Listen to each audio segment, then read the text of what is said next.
മുസ്ലിം league സംസ്ഥാന അധ്യക്ഷൻ പാണക്കാട് സാദിഖ് അലി ശിഹാബ് തങ്ങളെ സമൂഹ മാധ്യമത്തിലൂടെ വ്യക്തിഹത്യ നടത്താൻ ശ്രമിച്ച സംഭവത്തിൽ കാപ്പ കേസ് പ്രതിക്കെതിരെ പോലീസ് കേസെടുത്തു.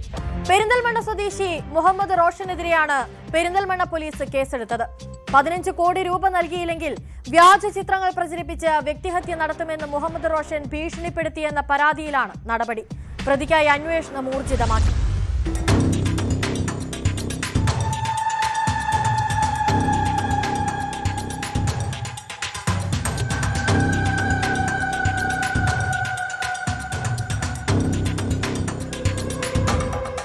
പെരിന്തൽമണ്ണ പോലീസാണ് മുഹമ്മദ് റോഷനെതിരെ കേസ് രജിസ്റ്റർ ചെയ്തിരിക്കുന്നത്.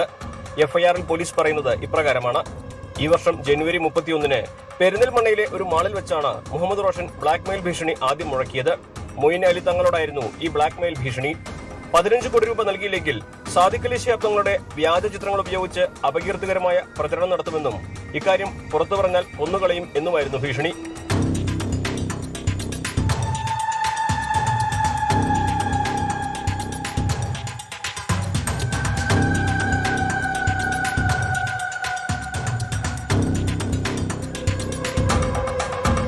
അന്ന് തന്നെ ഇക്കാര്യം പോലീസിനെ അറിയിച്ചിരുന്നുവെന്നും പോലീസ് അന്വേഷിക്കാമെന്ന് ഉറപ്പു നൽകിയെന്നുമാണ് മുസ്ലിം ലീഗ് നേതൃത്വം പറയുന്നത്. തുടർന്ന് ഈ മാസം 23-ാം തീയതിയാണ് ഫേസ്ബുക്കിൽ വ്യാജ അക്കൗണ്ട് ഉണ്ടാക്കി സാദിഖ് അലി ശിഹാബ് തങ്ങളെ അപകീർത്തിപ്പെടുത്തുന്ന പോസ്റ്റും ചിത്രങ്ങളും പ്രസിദ്ധീകരിച്ചത്. ഇതിനു പിന്നാലെ മൊയ്ൻ അലി തങ്ങൾ നൽകിയ പരാതിയിലാണ് ഇപ്പോൾ പോലീസ് കേസ് രജിസ്റ്റർ ചെയ്തിരിക്കുന്നത്.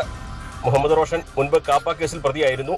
ഇയാൾക്കെതിരെ ബലാത്സംഗം, കൊലപാതക ശ്രമം തുടങ്ങി വിവിധ കുറ്റങ്ങൾക്ക് നേരത്തെ കേസെടുത്തിട്ടുണ്ടെന്നും പോലീസ് പറയുന്നു. ഒളിവിൽ കഴിയുന്ന പ്രതിക്കായി അന്വേഷണം ഊർജിതമാക്കി.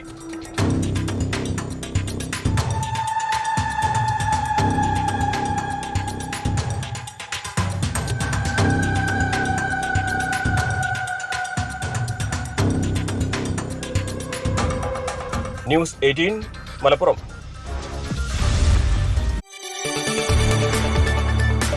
കൂടുതൽ വാർത്തകൾക്ക് news 18 Keralam YouTube channel subscribe ചെയ്യുക.